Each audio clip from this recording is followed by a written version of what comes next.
Good morning, everybody. Welcome. It's good to see you all. And I'd like to ask you, please, if you don't mind, to turn off your cell phones. Also, I'd like to thank the sponsor for the shir. The shirim for 2024 have been sponsored anonymously by an anonymous donor, obviously. לעילוי, נשמת, ברנה, בנדית, and וזליג ben Kallman, zichronam livrocha. We're very grateful for that. Now, one of the things that, I don't know how good your memories are, but I think I promised you last year before Shavuot, which we never got around to, or maybe it was 2 years ago, is we would have a shir dealing with issues of dairy on Shavuot. We've never done this before.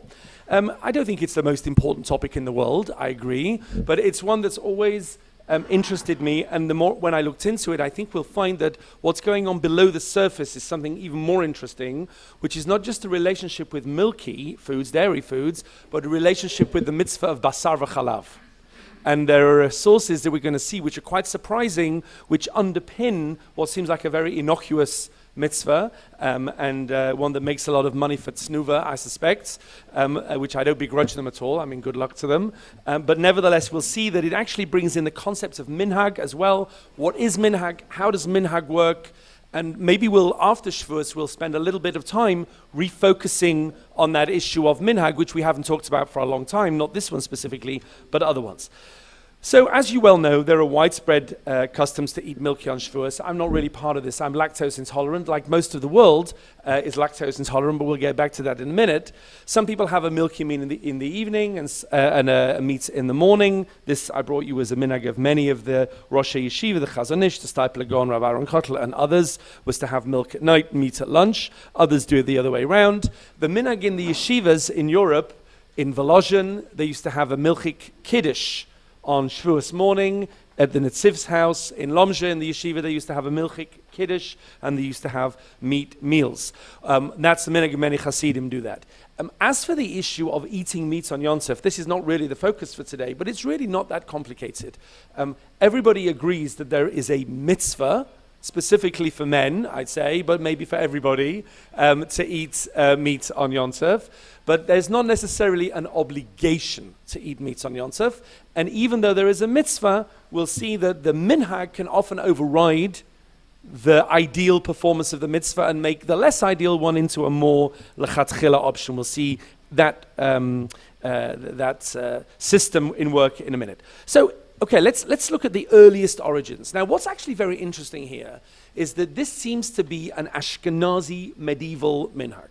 There is no hint in the Torah. Well, that's not true. There are hints. There is no explicit reference in the Torah for anything to do with milchik on Shavuot. I mean, there's no explicit reference in the Torah that Shavuot, the festival of Shavuot, is the time that the Torah was given. It's not called Zman Matan Torah Seinu by the Torah. It's called that by Chazal. That's a different shir, and there's a lot to say about that. And there's no reference in Chazal either. In the writings of the Talmud and the Midrashim, there's no reference to eating dairy foods on Shavuos. It really starts in the 11th, 12th centuries in Ashkenaz. There could be a few reasons for that. So maybe the more prosaic reasons are that they had a lot of cattle, and the summer is the time when many of the calves are being weaned off the milk that they've been drinking. The calves are calving in March and April, and by June they're coming off the milk, and therefore there's just a lot of milk around. A lot of cows, a lot of goats, a lot of milk around. That could be one of the opportunities to give thanks for that. But also, and I can't prove this in any way, the genetic mutation which enabled people to be lactose tolerant was in Europe, not in the Middle East. 99% of Chinese people are lactose intolerant because almost all people are meant to be lactose intolerant, because all mammals are lactose intolerant. Once they have weaned off their mother's milk, they can't digest milk anymore. Why would they need to drink milk? It's a genetic mutation that human beings can drink milk, and Europe was the place where this mutation happened. Not in the time of the Rishonim, but before. So it could be that one of the reasons that the Ashkenazim got into eating cheese and drinking milk on Shavuos is because they were the ones that were able to digest it. I cannot prove that. That could be nonsense, but it's a thought that you may want to think about, and let me know if you feel that that's correct or not. But the actual recorded minhag, let's look at number one. Some of these sources are quite obscure, and I wasn't able able to actually find the Hebrew for them. Some of them didn't appear, many of them didn't appear on my resources. But let's start with number one. My father saw, this is from the Rokeach. The Rokeach is a German Rishon from the 13th century, and he says as follows. My father saw regarding his uncle, so that's 3 generations back, or 2 from him, Rabbeinu Menachem, that on the holiday of Atzeret, Shavuot, he would eat cheese before meat. That's the point. He would have cheese, and then he would have meat, and he would wipe out his mouth with bread dipped in wine that he ate, and he didn't wait between them. Now that's really the key. That's what people don't realize. How much do you have to wait between milk and meat, or for that matter, between meat and milk? So the first testimony we have here is he ate milchiks. He did a brief wipe out of his mouth. It doesn't say whether he made a brocha achrona, and then he went on and he had his meat meal. So we're going to go back to that idea of meat or cheese. He had cheese here, which is interesting because what kind of cheese was he eating? Was it hard cheese? Was it soft cheese? We're going to come back to that soon. But actually, one of the main minhagim that we see in the Rishonim is to eat honey on Shavuos. I don't know, do people still eat honey on Shavuos? Or honey has been pushed to Rosh Hashanah? Because honey on Shavuot, we'll see, was one of the big things. And it comes from Pasuk number 2, Shir HaShirim. Nofet titofna siftotayich kala. That your lips, says Shir HaShirim, will drip honeycomb. And then here's the famous Pasuk, Dvash v'chalav tachat l'shonech. Dvash v'chalav. It's on Shavuos, it's not milk and honey, it's honey and milk. Dvash v'chalav tachat l'shonech. What's that got to do with Shavuot? So look at the Midrash, and this is already in the classic sources. Number 3. Nofet titofna siftotayich kala dvash chalav tachat l'shonech. Eimatai, when is this referring to? B'sha she'at oseket b'Torah. When you're learning Torah, the Torah that's dripping from your lips is like honey and milk dripping from your lips. Davar acher, they quote this pasuk, it's b'sha she'amdu lifnei har Sinai. When they stood at Har Sinai, v'amru kol asher diber Hashem na'aseh v'nishma, when they said those words na'aseh v'nishma, that's the point at which Hashem, as it were, says to them, Dvash v'chalav tachel l'shonech. Davar acher, alternatively, Amalem HaKadosh Baruch Hu, Kach chavavtem et HaTorah, you were so excited to get the Torah, Na'aseh v'nishma, Chayechem, by your life, shehi netuna lechem b'matana. It's free. The Jews are always in for a bargain. It's a free Torah. I'll take 2. Torah shebach bichtav and Torah shebal peh. Okay? So, this Dvash v'chalav is connected with Na'aseh v'nishma. And I actually saw a very interesting Dvar Torah from a good friend of mine, Rabbi Alan Haber, and he says, he suggests that Dvash is a different kind of sweet to milk. Honey is a very kind of immediate high. It's a very striking sweetness. He says there's one kind of love, it's the passionate love of Shir HaShirim between the lover and the beloved, and maybe that's Shavuot, which is the na'aseh, this like, we'll do it, we don't care what it is, we'll do it, we love you, we're in, we're committed. And then the chalav is maybe the milk which is more nourishing. The sweetness is a different kind of sweetness. It's more the love between Ruth and Boaz. It's not a young people's passionate love. It's 2 older people doing the right thing, connecting with each other, because don't forget, they are both people they're not young lovers, they're older people, and that's maybe the nishma, which is that our relationship is not just going to be a passionate in the moment, but it's going to be a long-term, nourishing relationship. It could be that's part of what's going on here. And I brought you a source in number 4 from a sefer which I hadn't really come across, called the Melamed HaTalmidim, which is, I brought you in the footnotes here who this is, Rav Yaakov Anatoli from Provence in the 13th century. And he says, even the practices that were innovated after the Torah come to complete this intent. He's talking about minhag. Such as our practice on this holiday to eat honey and milk, in that order, to be mindful of the acceptance of the Torah, which is compared to milk and honey. Because it is known that milk is the food of children due to their delicate nature, and in parallel comes the Torah with active mitzvahs, which is the food for the soul of the many. And my wife said to me, actually, when I told her I was doing a shir about honey and milk, first she said, do you mean milk and honey? And I said, no, honey and milk. Because she said, well, isn't milk and honey, chalav udvash in the Torah, is maybe not even milk and honey at all. Chalav may be white wine. We had a whole shir on milk a while ago. Could be that chalav is talking about white wine, because Israel is not so known for its milk, actually. There weren't even any cows. Today it is, because we have, Correct, and we have high-tech cows here as well. Many years ago, the Israeli agriculture industry developed machines that mold themselves to the exact shape of the cow's udders. Normally, when you stick a machine on a cow, so it is what it is, and I'm sure it's not that pleasant. I've never been in that situation myself, but I imagine it's not that great, and the cow does what the cow does. But in Israel now, many of the cows have a chip. They have a computer chip. As they approach the machine, it adjusts the contours of the milking machine to fit the exact udders of the cow, and when the cow starts to give milk, it's that kind of like wonderful feeling, and therefore you get more milk, happy cows, etc. But chalav or dvash in the Torah could be white wine and date honey. The dvash is date honey. This dvash is bee honey, it's honey. Go over the page to page 2. The kolbo, and some of these are a little bit repetitive, but you'll see they all have a slightly different angle. The kolbo is a selection, a collection of Ashkenazi minhagim put together by Rav Aaron ben Yaakov of Narbonne in 14th century Spain. Also wrote the Orchos Tzadikim as follows. Number 5. Gam nagu le'echol dvash v'chalav b'chag HaShavuot. We also eat milk, honey and milk on Shavuot, mipnei haTorah shenimshel dvash v'chalav, because of the Torah which is compared to honey and milk, k'mo shekasuv dvash v'chalav tachat l'shanech. So you see, this is resonating through the Rishonim. I brought you in the footnote that the Orchos HaChaim, which was the other sefer written by the Kolbo, actually makes another mention, which is that the women used to bake challahs with 4 heads. We'll see what that's about in a minute. What's a challah with 4 heads? Because of the lechem apanim. We'll see what the connection is too, but we'll see what those challahs are coming quite soon. The Maram of Rottenburg, classic Ashkenazi Germany, 13th century, number 6. Nagu le'echol bo kol mini ma'achalim atukim. We eat many sweet foods on Shavuos, not just honey, but kagain chalav udvash, mishum dvash chalav tachat l'shonech v'nidrash al matan Torah. And even to the point where this was parodied, Colonimus ben Colonimus.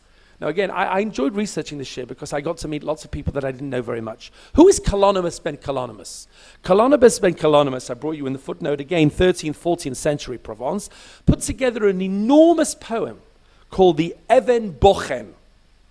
And in poetry, he sets out lots of the minhagim at the time, and he writes there the number 7. The Jewish people craved after milk and honey like bears and lions. He who doesn't have milk and honey pawns his utensils for slices of cheese and fine flour. People are so into their cheese. So people say to me, Tnuva made the whole thing up. Not true. It's not true. People used to be crazy about cheese. And by the way, they still are. My daughter found English cheddar cheese in Osher Ad in Petach Tikva, cheaper than she can buy it in England. And you should have seen our family WhatsApp group. It was almost as if, the Moshe Mashiach was arriving. So people still get excited about cheese until they bake strange bread.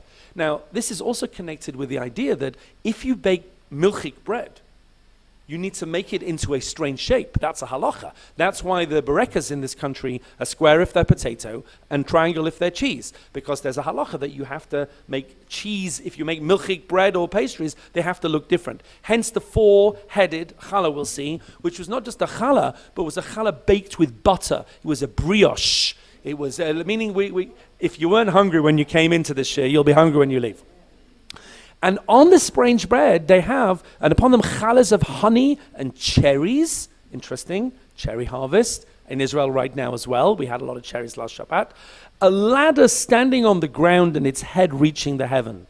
And this is the 4-headed challah, like a ladder. They baked, meaning I don't think there's any real source for shlisel challah after Pesach, but there's a good source for sulam challah. And they say that sulam, a ladder, sulam, in gematria 130, is equivalent to Sinai, which it is. You can check that. And they also say that the number 613 hints at dvash chalav kimcha desmida, which is honey, milk, and fine flour, which in gematria is 614. They said except the gematria is off by 1. Now, I did actually research this a little bit because there is an idea, I brought you in the footnotes, a B'nai Yisachar, that says the source as to, one of the sources that you can have Gematria off by one is because Yaakov says that Ephraim and Manasseh will be to me the equivalent of Reuven and Shimon. And I must confess, I didn't have time to check, but apparently Ephraim and Manasseh are the same as Reuven and Shimon, except they're just off by one. Ephraim and Manasseh is 726, and Reuven and Shimon is 725. Again, please check it. I didn't. But apparently that's where this idea comes from, that if you're off by one, or one of the reasons, maybe there are deeper reasons. What's actually under the surface, which is not for today specifically, but one of the other things that the Evan Bochen is famous, maybe infamous for, is in the middle of his massive poem, he has a couple of stanzas about how he wishes he'd been born a woman. And he writes that he says to God every day that he's a man anatomically, but he wishes it could be taken away. And every morning when he says Shaloi Sani Isha, he says it with a whisper because he feels that for him it's which is fascinating. Is that a parody on some kind? Is that true? Is that how he felt? You can go away and research that. If you Google that, you'll get some interesting hits, by the way. But I'm just saying that. What's that? I don't believe he does. I brought you a reference. There's a beautiful book, actually, by a fellow called Peter Cole. I heard about him on a podcast, who translated into English in he's a literature person, in very beautiful English, many of the medieval poems that weren't translated. A lot of Rabbi Yehuda Halevi, Shlomo Ibn Gvirol, and he translates this one. It's a book called The Dream of the Poem. You can look at that, and if you like reading nice poetry, which is also medieval Hebrew poetry translated well, so that's an example. Okay, I'll let me leave that aside, this issue of whether he wanted or didn't want to be a woman. The idea of honey is still mentioned in the Mishnah Berurah. He says some people still have honey, but I don't think they do anymore. But we might have some honey on Shavuos just to say that we're part of that minhag. However, what's even more interesting, I think, is number 8. Because there was another minhag, which we'll see connects with Shavuos, which we also don't do now, which I think is making a little bit of a comeback in Hasidic circles, which is as follows. Look at number 8. And I brought this from the Machzor Vitri. The Machzor Vitri is a very old, very authentic Ashkenazi record from Rav Simcha of Vitri of Minhagim of Ashkenaz from the 11th, 12th centuries from the time of Rashi. Having said which, there are different manuscripts of the Machzor Vitri and they don't all have the same nusach, and we'll see, you can look at the footnotes for that. But look at number 8. When a person was bringing his son into learning Torah, the Talmud Torah, they write down the letters Aleph Beis for a small child. We're talking about 3, 4, on a luach, on a tablet, and they give him a proper wash, and they dress him up in beautiful clothes, clean clothes. And they cook him 3 chalas of fine flour and honey chalas. And a young woman, we'll see why in a minute, has to make these chalas. And they make him 3 eggs.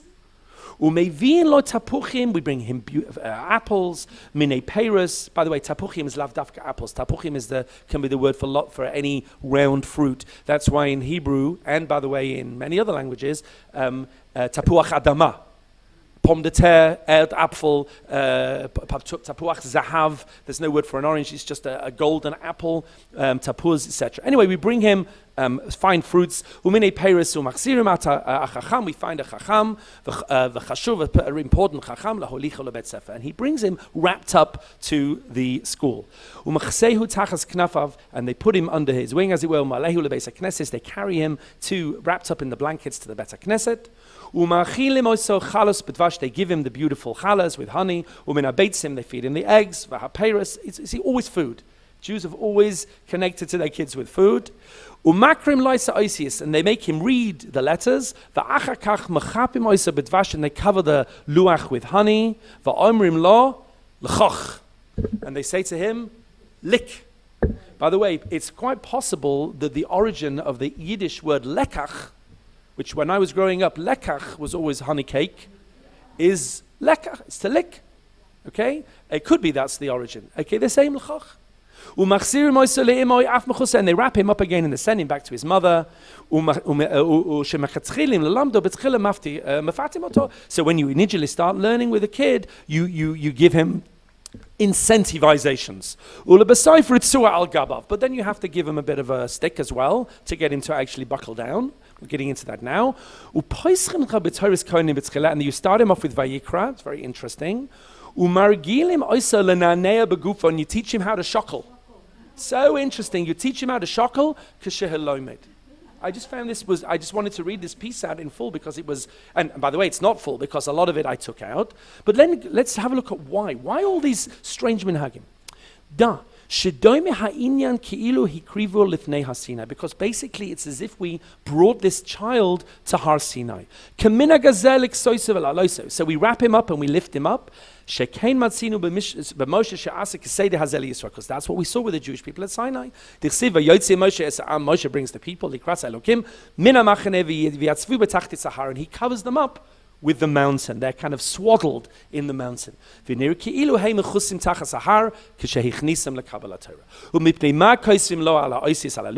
we write the letters on a tablet, not just on a piece of paper? Because your heart is like a tablet. It says in Mishlei, write them on the tablets of your heart. They're fixed in your mind. Why do we wash him and dress him up so nicely? Just like they did at Sinai at Torah when they gave up the Torah. They have to dress up beautifully for Matan Torah. Why 3 chalas? 3 chalas, 3 eggs. Okay? Why? They got these 3 beautiful gifts in the desert. These are there. These are the ones: the be'er, the man, and the slav. And why do we make the chalas with milk? Again, milchik chalas. They make the chalas with milk. They suckled honey from the rock. Fine.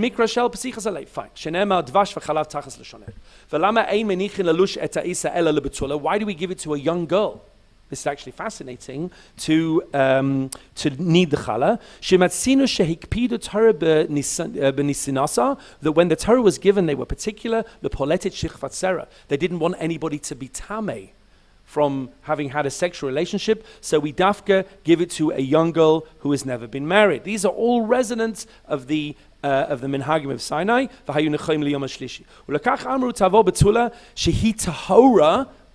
Maybe even a girl before puberty who is not even a nida, and she should make chalas for the little boy. By the way, it was quite common in some circles up until the Middle Ages that people ate their regular food as if it was tahor, like truma or kodshim, meaning they wouldn't have anyone who was not tahor in halacha touch the food. That's just an interesting side issue.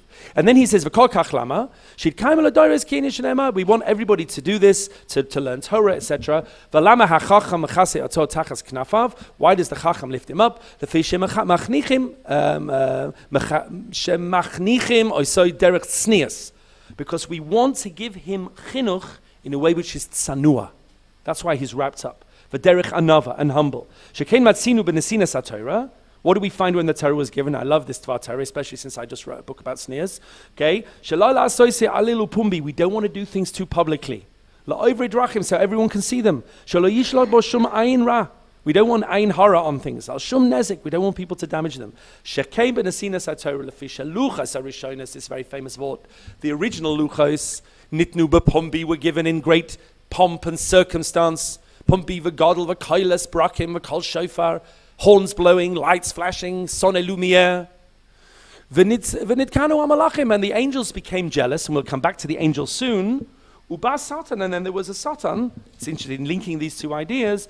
V'arves is ha'olam, v'garam ha'avan shenishtabru luchos, and he caused everybody to go off, and the luchos were destroyed. Aval luchos achrono shenitnu b'chashai, but the second luchos was given very quietly. Hein kimim lo'olam, they are the ones that lasted forever. Lefikach masir nasoi le'imoi af mechuseh. And here's a nice thing at the end. You can remember this as to what to say to a young boy when he starts learning.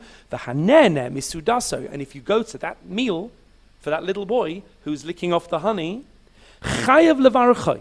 You have to give him a special bracha. V'loima, what do you say? Hamokam ya'ir einecha b'torato.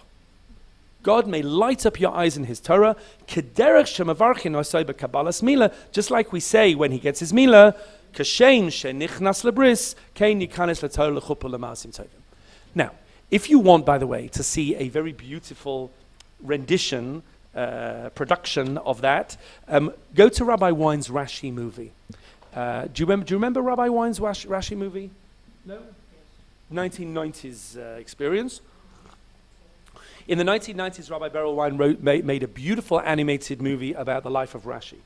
And it won awards, like real awards, not like Jewish awards, but like animation, best original soundtrack. It was beautifully done. They used period instruments from the high Middle Ages. They wrote an original soundtrack, and they even took the face of Rashi. They morphed it from 3 descendants of Rashi. I think it was Lubavitcher Rebbe, Rav Yaakov Kamenetsky, and one other. I can't remember who it was. Anyway, you should definitely watch the movie. It's on YouTube. You can just Google it. It's called Rashi, A Light After the Dark Ages. It's about 45 minutes. You'll have a better day if you watch that movie, and you'll daven a nicer mincha afterwards. And I brought you at minute 36, 33, he has a 5-minute or 4 or 5 minute rendition of this ceremony, which he reproduces. A light after, it's in the footnotes. A light after the dark ages. Anyway, I just thought I'd bring you this. I remembered in my mind that I'd seen this somewhere. I remembered it was in the Rashi movie. I found the minute of the movie, and that you should go and have a look at that. That Rashi movie, by the way, is very interesting because Rabbi Wine, as a Talmid Chacham, wrote the script and puts into Rashi's mouth lots of the things that he's thinking about and talking about. One of the scenes in that Rashi movie is where Rashi only had daughters, obviously. He had either 2 daughters or 3 daughters. He brings down the daughters there, and he's learning Gemara with the daughters. Now, we know that Rashi's daughters were Talmidot Chachamim. We know that they didn't wear tefillin. That's just fake news. But he has them learning Gemara with their father. And they ask him in the middle of that scene, they say dad or Abba, I can't remember what they use, père, mon père. If you'd had sons, would you still have taught us Torah on this level? And Rashi looks at them and says, I don't know. That's a good question. That's Rabbi Wine's comment on women learning Gemara, which is, I think, very interesting. So whatever. So I brought you that so you could see that there was the whole honey and milk and milchik challah. What's that got to do with us? Look in number 9. The Rokeach, very quickly, the Rokeach picks up this minhag, and he says, number 9, Minhag avosenu shemoshivin hatinoikos lilmoid b'shvuos. Which day did they do this with a little boy? They did it on Shavuot.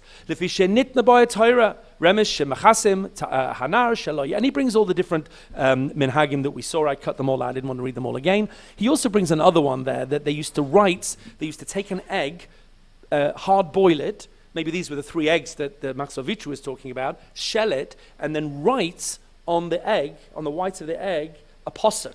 Used to write a posuk on the egg. And they used to write the posuk from Yechezkel. I brought you in the middle there. V'yomer ai ben adam bitnecha te'achel umayach timaleh. Eat up this Torah. Eat up this Megillah. Et ha-Megillah hazot asher ani noten alecha. Eat up the Megillah, he says to Yechezkel. And it'll be so much part of you, it'll be like honey coming out of your mouth. And they mamish got the little egg, they wrote on it the posuk, they got the kid to eat the posuk. It's like very, very interesting. And where exactly these minhagim went, that's a good question. In fact, there are some people that have tried to bring this back at the Obshirin.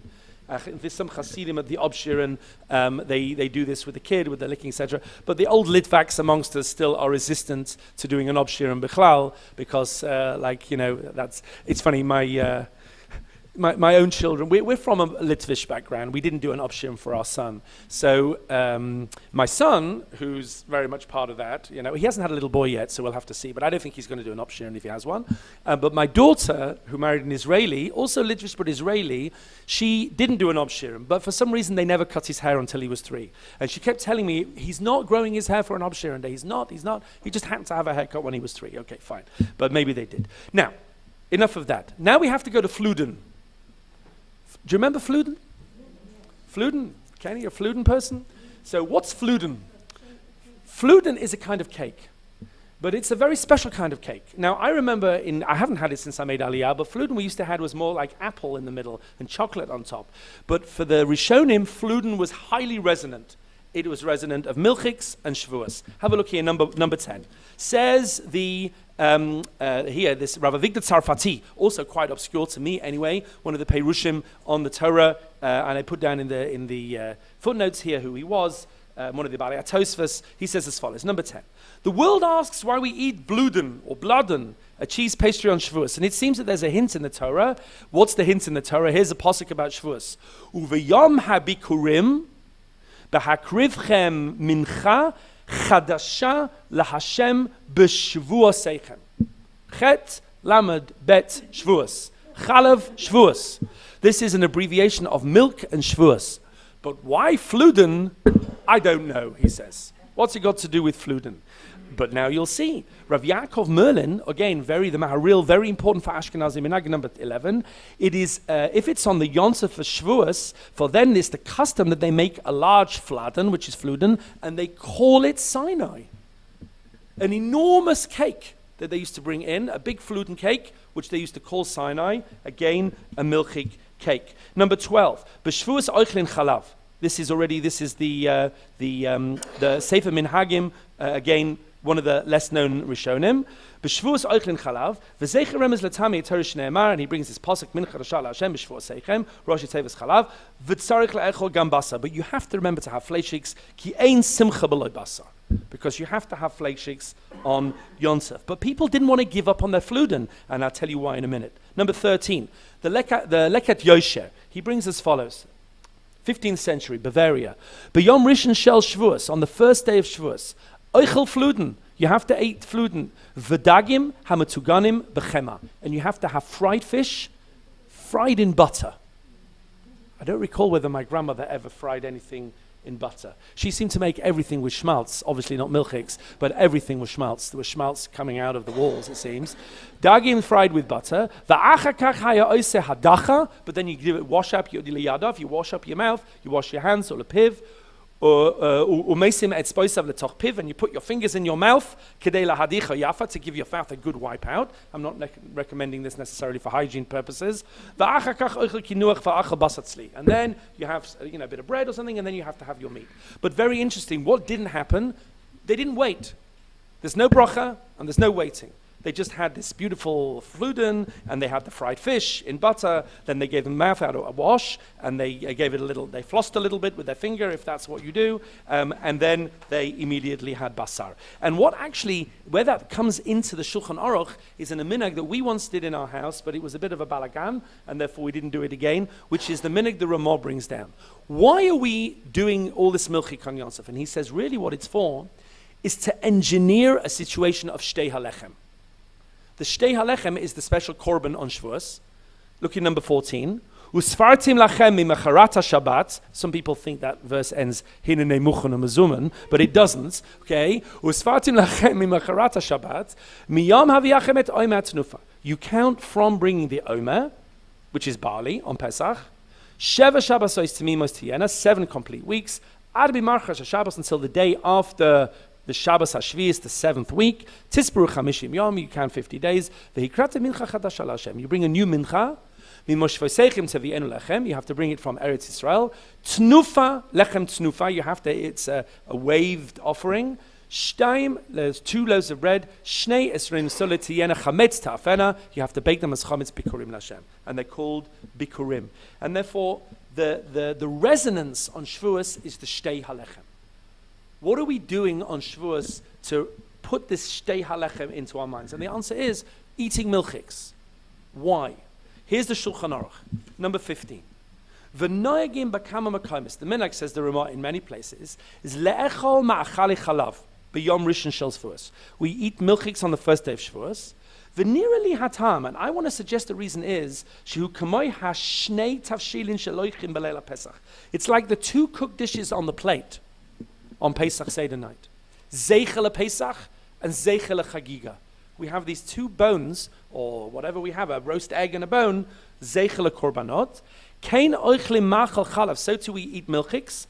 V'acha kav machal basar, and then we eat fleshiks. V'tzrichim lahavi imahem beit lechem, therefore we have to bring a new challah. Al hashulchan, we have to bring a new challah to the table. Shehu b'mokam hamizbeach. The table is the mizbeach. And now that we've made hamotzi with 2 challahs for the milchik side, and now what we do is we eat fleishiks, we have to bring a new challah. Why do we have to bring a new challah? Because the first challah is milchik. Why is the first challah milchik? Because you ate the slices with milk, and there's a halacha, if you have sliced bread, you can't go from one basar to challah or the other way around. Or we'll see in the Mishnah Berurah, this challah is milchik because they baked the challah milchik. That's the whole point. They baked it milchik, and therefore now you bring a fresh challah, a new challah for the fleishiks. V'yesh b'zeh zikaron lebeis halechem sha'im akrivim b'yom kippurim and below yom bikurim. Excuse me. And I brought a few selected Mishnah Berurahs here. If you look in number 16, let me pick out the one I wanted to read with you. Look at Tedvav, Beit Lechem, it says. In the fourth line of number 16. Nagu la'afod lechem echad im chema. And dafka, we have to bake the challah with butter. It's like patisserie. Da'az bevadai yitztarech lahavi lechem acher le'echol im basar. What about benching? You bench in between them. And here he says something interesting. Ala Shulchan in Ted Zayin here, he says, Viza likach mapa acheret, you have to change the cloth. When you move on to the fleishiks. But you don't actually have to bench. And that is quite strange. That's as long as you didn't eat gvina kasha. If you ate hard cheese, if you ate hard cheese, then you might have to wait, obviously, depending on how long you wait for meat. But he says as long as you didn't eat cheese, you have milchiks, clean your mouth, change the tablecloth, wash your hands, bring out a new challah. Obviously, you don't need to make hamotzi again. And then you have fleishiks. But what you've basically just done is had milchiks and fleishiks in one meal, which is something that we just don't do. But because it's Shavuos, it seems that we do. And you'll see here there is a series of unusual leniencies that crept into Shavuos for an interesting reason that we'll find out about. And in fact, the Mishnah Berurah is so worried about this. He says in the last bit of the Mishnah Berurah, he says, Zikron lebeis halechem, ve'im kein yeh shel chitin. You should make sure you have wheat bread on Shavuos, by the way. If you happen to like spelt or oat bread, Shavuos is maybe a day to go for the wheat bread. But then he brings the Pri Megadim, but don't start taking liberties. Don't start being lenient in a way that you're not during the meal, even though he said not to bench. Because then you lose more than you gain, because you'll end up playing fast and loose with milchiks and fleishiks. Now, where else do we find this? So we don't really have these shilas today because we don't milk our cows on Yontif. I actually asked my great-grandmother, who grew up in a shtetl in Lithuania, what her first memory was when she was a small child. And she said her first memory was when she asked her mother for some milk, and she took her outside and they milked the cow into a cup and she gave her the milk from the cow, which is very interesting. Of course, it wasn't pasteurized, but she still made it to 97 years old, Baruch Hashem. But it's interesting. I also asked her, what other memories she has. She says, I remember my father died when I was young, and I went to shul to say Kaddish. Drops his cup in amazement. That was like, whoa. like, whoa. I didn't expect that reaction. So I said to her, she was already very old, and I said, you mean Yiska? She said to me, no, I mean Kaddish. And I looked at my wife and I said, look, she's already like a bit forgetful. She was in the mid-90s. And later I spoke to one of my colleagues, Rabbi Yitzchak Shurin, whose father came from the same village, Ritava, in Lithuania, and he said it was well known that the women said Kaddish. That was a thing that was known in Ritava. The women said Kaddish. They need to say Kaddish. So I guess my great-grandmother had more lucidity than I gave her at the time. So what else did they do? So look at number 17. What if you need milk on Yontif? Can you milk the cow on Yontif? The answer is no. You can't milk a cow on Yontif. Can you get the non-Jewish maid or servant or whatever to milk the cow on Yontif? Look in number 17. The Eina Yehudi, a non-Jew, Hachaylev behema b'Yontif, who milks a cow on Yontif, v'Yisrael ro'ehu, and it's Chalav Yisrael because you're supervising the milk. Yesh lahakel, there are lenient opinions, ach nagu ba'issa, but we don't follow them, v'ein l'shonos, and don't change that. We don't drink milk on first day Yontif if the non-Jew milked it on Yontif. You can drink it on second day Yontif, but you can't drink it on first day Yontif. And you certainly can't drink it if it was milked on Shabbos. So comes along the Maharshal, Rav Shlomo Luria, who, in my limited experience, tends to be quite a machmir on many things, even on milk and meat. For example, the Ramah brings down, how long do Ashkenazim wait between milk and meat? And he says, originally we didn't used to wait at all. We just used to have it in a different meal. Then we used to wait 1 hour, and now it's good to be machmir, to wait 6 hours. And the Marashal said, everybody has to wait 6 hours. If you don't wait 6 hours, this is one of the reasons why Ashkenazim are always down on people like me who wait 3 hours, and they kind of give me grief, and they say there's no source. And the Marashal, Rav Shlomo Luria, says if you don't wait 6 hours, you don't have any reach of Torah, etc. I've taken a lot of heat for keeping 3 hours. Okay, I'm a Western European, I keep 3 hours. But here the Marashal has a very interesting shaila. Number 18. I'm not going to read the whole thing, but look at the way he phrases it. Sheila, here's the question. Chalav shechalva hagoya b'Shabbos. Chalav which was milked by the milkmaid on Shabbos, or b'Yonsef, or on Yonsef. Ish shari la'asois mimeno fluden. I've got to have my fluden. That's what he says. B'chag ha'Shavuos olo. And just the way it's not like if they happen to make, you don't take a Jew away from his fluden on Shavuos. It's a big thing. And he goes through back and forth, and eventually, he says, something? Shabbos, definitely not. But Yonsef, you can be makel. You've got to have your fluden. You can be makel. The non-Jew can milk the cow, and you can eat the fluden. Very interesting. Of course, they baked it on Yonsef, because you can bake on Yonsef. That's not a shaila, but he brings that down. You can read the shaila in your own time. This caused something of a stir. We'll see in a minute where that comes from. But let's look at a couple of other sources before we get into, I want to tell you 17 reasons why maybe we actually eat milchiks on Shavuos, other than what we've seen. But let's have a look at the Shlo. The Shlo, Shnei Luchot HaBrit. He was living in Eretz Yisrael. He was originally, I think, Ashkenazi. The Shnei Luchot HaBrit, I think he was in Prague originally. But he's buried in Eretz Yisrael. Look at number 19. Ha'olam no'ag le'echol b'chag ha'Shavuos ma'chali chalav. People eat milchiks on Shavuos. But then they eat meat. Because they've got to fulfill the mitzvah simchas Yonsef. Ve'ein simcha b'loy basa. Az tzarich ledaktek lehit kadesh. There's a pushback. Now comes the pushback. You've got to be kaddish. Befrat b'yom kaddish kazeh, especially on a day like Shavuos. Shehumatan Torahseinu. Shavuos is the day that you're going to play fast and loose with the mitzvah in the Torah. La'asot kinuach, you have to wipe out your mouth. V'hadacha, you have to wipe your hands, you have to wipe your mouth. Clean it out, eat something between. Ulahafsig bebirkas hamazon, he says you have to bench. Interestingly, the Mishnah Berurah said you didn't. He says no, you have to bench. Ulahamtin sha'a, and you have to wait an hour. That's going to make for somewhat lengthened meal. Meaning you'll have your milchiks, and then you'll sit and drink a bit of whiskey, a bit of cognac, and you'll schmooze, and you'll, I suppose back in the day, maybe they smoked a cigar as well on Yontif, whatever, smoked a pipe, and then only an hour later, you can eat your fleishiks. And then you have to have a new tablecloth, and then you can have your fleishiks. And he brings a nice remez. Here's a new one we haven't seen. The remez ledavar, and where's the hint? Reshit bikurei admat chatavi. You must bring your bikurim. Here he's talking about first fruits, but Shavuos is Yom HaBikurim. Beis Hashem Elokecha, lo tevashel gedi b'chalevimo. In the same posuk.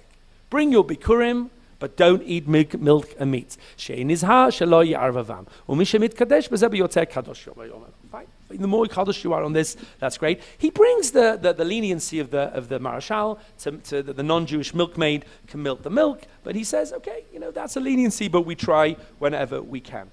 This wasn't really accepted. If you look at number 20, the Ber Hativ. The Ber Hativ appears on the page of the Shulchan Aruch, actually on the Mishnah Berurah as well. It's a collection of different poskim in Ashkenaz from the 17th through to the 19th century, and they bring down this halacha, number 20. So Ein Le'el, go and see this other siman. The chalav shenechlav b'yomtov al yidei akum yesh linhog bo issa. We don't drink milk that's been milked by a milkmaid on Yonsef. Ve'ein l'shanois, and we don't change that minhag. Ela b'yomtov sheni. On Yonsef sheni we will yesh la'atira. Fine. V'chein haskamas hataz, that's the answer of the Taz. The Magen Avram, I mistakenly wrote the Shach in the English, it's the Magen Avram. Okay, the law kamarashal, and we don't paskin like the marashal. Shehitzir who allows it, the milk on Yonsef for the fluden. V'chein kasa b'tshuva schot hashani, and he brings a tshuva. Also v'nachal shiva, and he brings the nachal shiva, which is a very famous posik. But he says v'siyem, but the nachal shiva ends mikol makam im hayiti b'makam shenogim heta. But if I went for Yonsef to a place where they did milk the cow to make the fluden, lo hayiti mochi biyadam. I wouldn't I wouldn't say anything. I'd eat the cake because I don't want to be machmir on people in that way. And then I brought you finally in number 21. He basically says the Yosef Omitz says I don't really like it. He was minhagim in Frankfurt. He said some people eat milk and then meat, but he says I don't like it. Why? Because he holds you have to wait 6 hours between milk and meat. Okay, 6 hours now. 6 hours you can't. Interesting, between milk and meat, not between meat and milk. Between milk and meat. So he says basically we don't do this anymore because we're knowing. And now do people wait 6 hours between milk and meat? I've never seen anyone say, but apparently he says they did. And therefore they either had milchiks, pure and simple, or fleischiks. Hard cheese, correct, but not for milk. He said either we just have a parav dish cooked in a milchik pot to be yotze, yeah, which is not really milchik, or we just have a milchik meal, or we just have a fleishik meal. But we don't do any of this kind of switcheroo. Okay, fine. So you see already lots of different minhagim, but he does talk about the minhag to make a challah, like a ladder, with 7 rungs. Just look at the end. Here, va'al kopan in 3 lines from the bottom. Minhagenu la'asos mulita. We make something called a mulita. What's a mulita? I've never heard of a mulita, other than here. Michalav or basar, you either made it from milk or from meat. Udemut sulam, and it's like a ladder, misheva shlivot, okay, it's a ladder with 7 rungs, etc. Zeicha l'shiva rakim, there's a zeicha for the 7 heavens, shekara kodesh baruch hu, b'shas matan Torah. Okay, so does anyone have ladder challah on Shavuos? All sorts of new things you can do this Shavuos. You can have some honey, you can have brioche, you can have fish cooked in butter, you can have a ladder challah, etc. Fine. Already by the 18th century, everybody's catching on, and everybody's having milchiks, even the Sfardim, assuming they could digest it, they're having milchiks on Shavuos, and that became a widespread minhag. Interestingly, I didn't mention this, but the Samaritans also have milchiks on Shavuos. Now, why do the Samaritans have milchiks on Shavuos? They're for sure not Ashkenazi, and they didn't have anything to do with the Ashkenazim. So I'm not sure. It could be, one of the reasons is that their Shavuos always falls on Sunday, by definition, because they always have, that's one of the things that the Chazal talk about. They say, Mimacharata Shabbat is the day after Shabbat of the week, the Saturday, the Shabbos. So because milchiks, because they always have it on Shavuos, and on Sunday, and they can't cook the day before, so what's left? They probably can't have meat, and they don't have, I don't know if that's the reason, but that could be one of the reasons.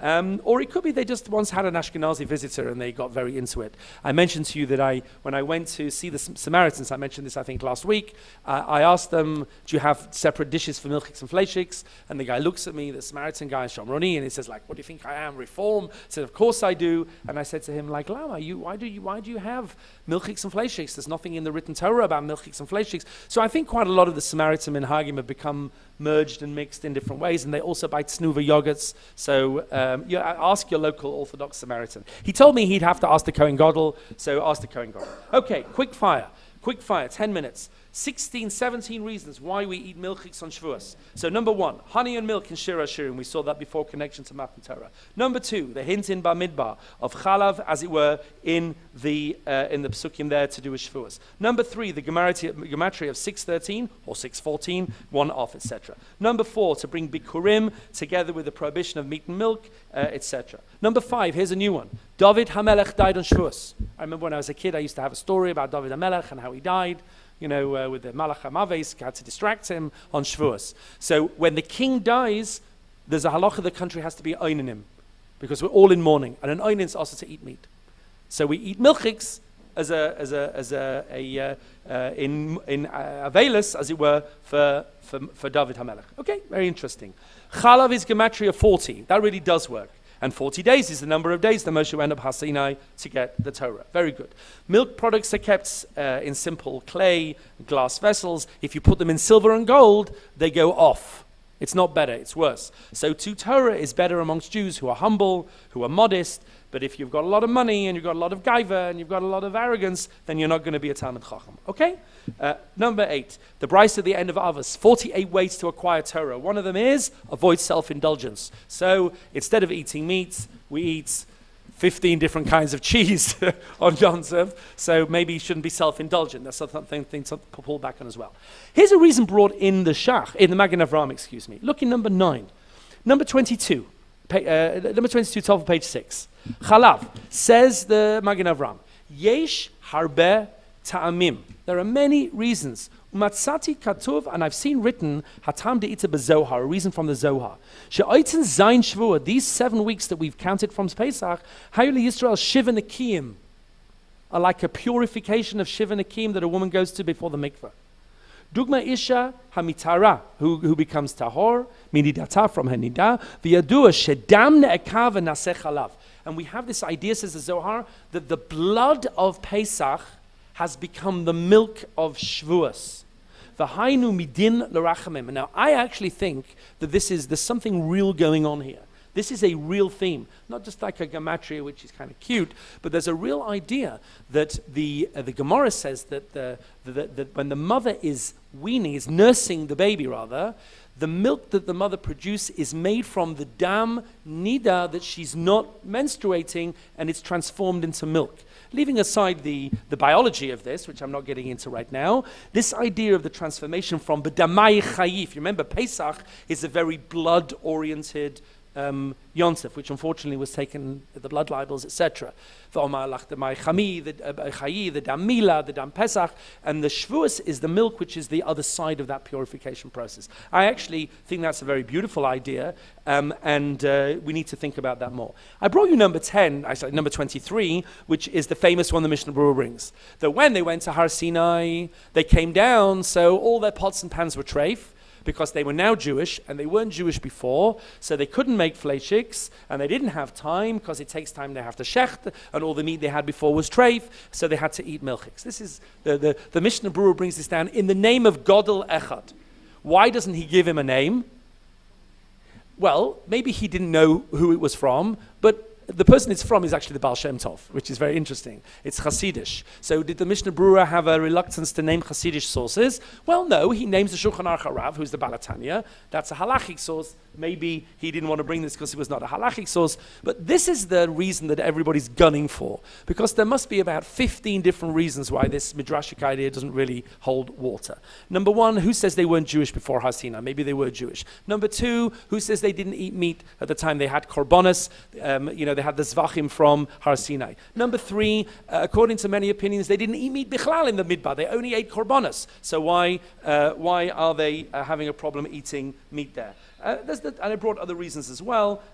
There's a lot, and number four, did they have all the details of shchita that comes in Dvarim? Who said so? Whatever. It's the reason that people give. The Mishnah Berurah brings it. We have to give it some covered, but that's a reason that's brought. Number 11. Milk might have been treif to everybody as yotzim min achai. We actually had a shir on milk. If you remember that, we talked about all the weird forms of milk. Milk from men and milk from etc. Milk might be osa as yotzim min achai. A non-Jew is not allowed to eat something that comes from a live animal. So if we were indeed non-Jewish before Sinai, maybe this was the first time we ever had milk. Okay, it's a nice idea. Avram Avinu. Now this is what I want to focus on for the last few minutes of the shir. Avram Avinu serves the malachim milchiks and fleishiks. Number 24. Vayikach chema v'chalav uben bakar asher asa vayitzen lifneihem. He takes butter, milk, and meat, and he serves it to the malachim. What's going on here? So, have a look here in number 25. Says the Berhativ, Shamati, I've heard a reason. She'oichlem chalav v'achakach basar. We eat milk and then meat. V'lai k'moishasa malachim, because we're not like the malachim.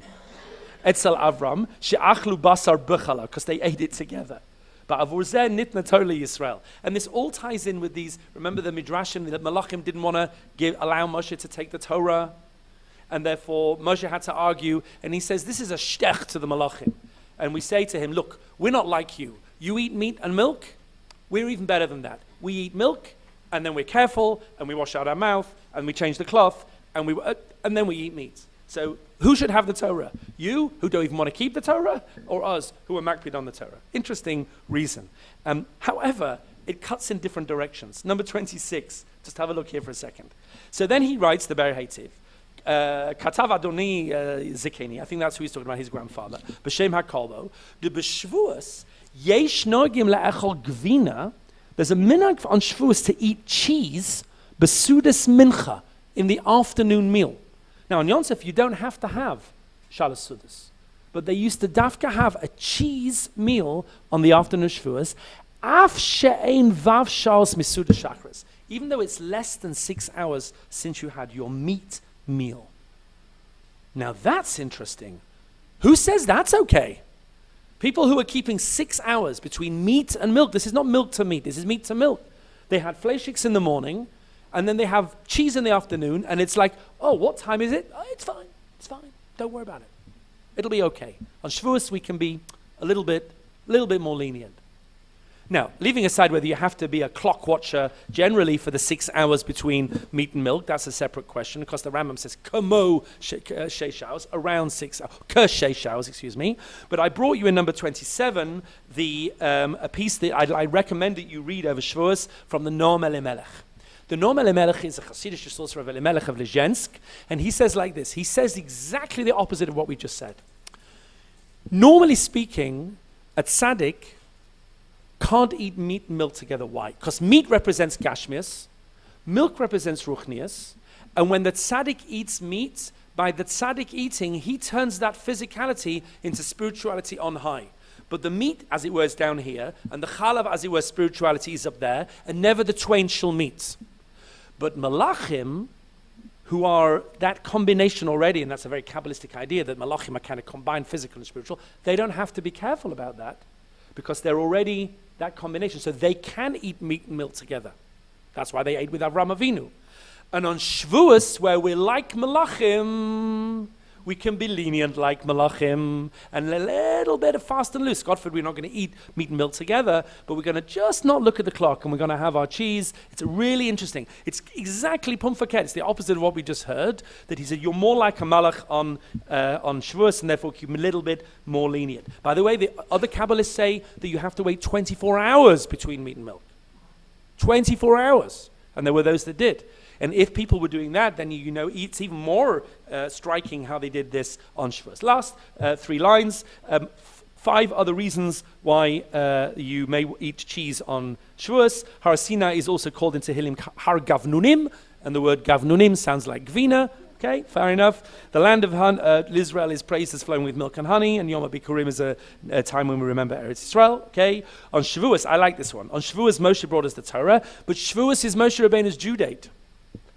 The Midrash says he was born 3 months premature. He was born on the 7th of Adar. He was meant to be born on Shavuos. So Shavuos is the day that his mother put him in the Nile, because that's when they were expecting him due. Shavuos is the day that Batya found him, and he wouldn't milk from a non-Jewish nursemaid. So because he wouldn't drink from a non-Jewish nursemaid, all these midrashim all put together. So Shavuos is the day when Moshe didn't drink the milk. So today's the day we do drink the milk to remember Shavuos, okay? To remember Moshe. 16, milk is known to increase the sexual appetites. That's one of the reasons they wouldn't eat like the Kohen Gadol have it before Yom Kippur. And when people separated before Matan Torah, they didn't eat milk.